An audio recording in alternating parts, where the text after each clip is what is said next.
الحديث السابع حديث لكجي عن أبي رقية لا تيودو بابا رقية تميم ابن أوس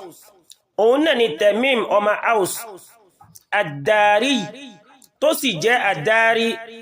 رضي الله عنه كيولون باكو يونسي أن النبي صلى الله عليه وسلم قال dájúdájú ànábì kíkí àti Ọlọ́run kó máa bá ó sọ báyìí wípé ad-dinu nasiha ẹ̀sìn ìkìlọ̀ ló jẹ́ qulna liman àwa sọ wípé fún ta ni qal ó wá sọ báyìí wípé lillah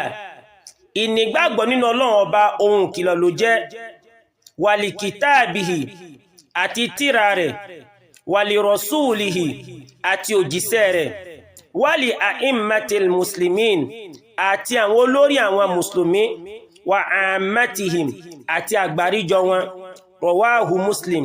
imam muslim ló gbà wá